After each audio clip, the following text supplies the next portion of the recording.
So my name is Mir, and I am a compulsive baker. There's a long story behind this, and I only have 8 minutes. So the SparkNotes version is that some people grow up in a home where children are to be seen and not heard. I grew up in a home where children were to be neither seen nor heard, and if you were, you very quickly wished you had not been. There were no family dinners, there were no family meals, there was no cooking. There was, if you're hungry, get yourself something to eat, and then I would eat that either at the little black and white TV in the kitchen or in my room while reading a book. I spent a lot of time reading and a lot of time watching really terrible sitcom reruns.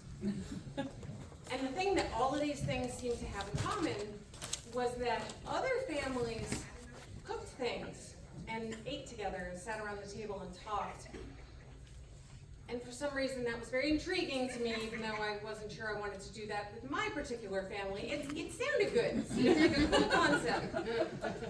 So it took a while before I left home, and then, at the beginning of college I ate in a dining hall. The advantage of this, by the way, is that everyone else is complaining about the dining hall food, and I'm going, this is amazing. And once I moved into an apartment, I decided, I'm going to learn how to cook. This was before Google, so I had to buy cookbooks.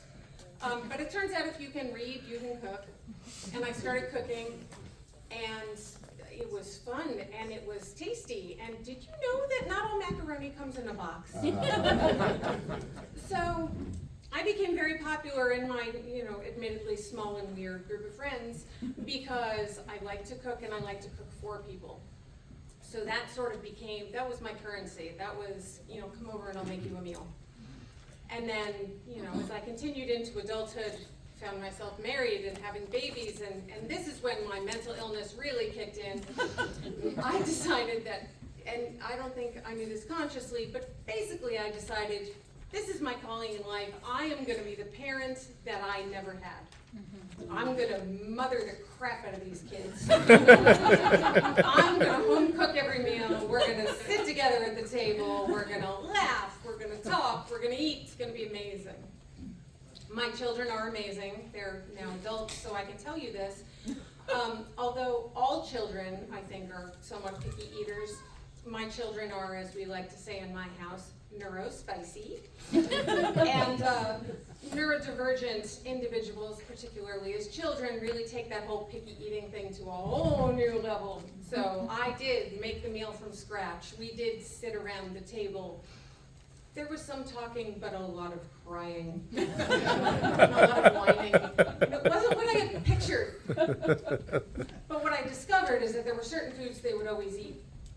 They would always eat bread. So I was like, okay, if you're going to eat bread, I'm going to bake. I'm going to bake bread. I'll bake wheat. I'll put protein powder in it. We'll pretend that, this and air is enough for you to eat. And then I figured out, once I let go of the whole balanced nutrition thing, that they were also always going to eat cookies and cake and muffins and pancakes, and you get the idea. And so my obsession with baking began. Because I'd always loved to cook, but it turns out that baking is also magic. Not just because it got my kids to eat, but because things happen and it's magic. I mean, yeast, it does, there's a whole scientific thing, but I believe it's magic, let me believe it. So baking became my thing, and because my kids are neurodivergent, there were a lot of meetings at school. And I would bake for those meetings. I would get on Facebook and be like, I am donning my apron of coping and getting ready for tomorrow's meeting. And then I'd do a picture of whatever it was I was baking. And I'm not saying that helped, but it certainly didn't hurt. It's hard to be mean to somebody who brought you warm muffins. And if I was going to a gathering, I would bake something. I bake for the book club I'm in with Ashley, and I explore recipes, and it's my zen time in the kitchen when I'm baking. And then my mothering instinct did not go away once my kids grew up. I have small dogs, but I can only do so much with them. And so if something's going wrong in your life, I'm probably going to show up with cookies. I may do it multiple times. You need snacks. Whatever's going on, you need some snacks. So this is my thing. I'm Mir who bakes, right? So last January, after dodging it for many years, I got a very mild case of COVID. It was not a big deal. For the next 6 to 8 months, my body tried to come up with new and interesting ways to kill me. And we're still dealing with some of that. But most notably, in March, I spent almost a week in the hospital with pancreatitis. Yeah, I see some of you know about this. If you don't know about pancreatitis, I'm just going to say I do not recommend. 0 stars. Your whole digestive system goes, nope! And it's bad. I've given birth twice. Pancreatitis was worse. I genuinely thought I was going to die for a few days, but I didn't. I got better. I eventually said, can I please go home? Please stop waking me up at 3 in the morning. So they let me go home, and I was like a newborn kitten. I wasn't cooking, I wasn't baking. I mean, let's face it, a lot of days I was not getting out of bed. It was a slow recovery, and I had to let people take care of me, and I'm here to tell you I did not like it at all. I take care of you. I do things for you. I'm gonna bake you. No, I need to take a nap. It was very hard for me.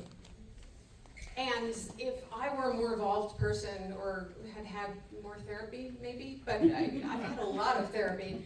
This is the part where I would tell you that this whole thing helped me learn to embrace being vulnerable and let my loved ones take care of me. And that is not the end of this story, because I'm a work in progress. I'm still working on letting people do for me and being okay with that. I got better physically and a little bit mentally, and I'm back to baking. Yesterday, while I was wrestling with this talk and how short 8 minutes is, I went in the kitchen, I baked cookies. I brought them with me. They're in the green room. So I'm still going to be Mir who bakes. I'm going to bake things. I am going to try to mother you whether you want me to or not. But I am also learning that it's okay to let other people do that for me sometimes. But I still believe everything is better with dessert. Thank you.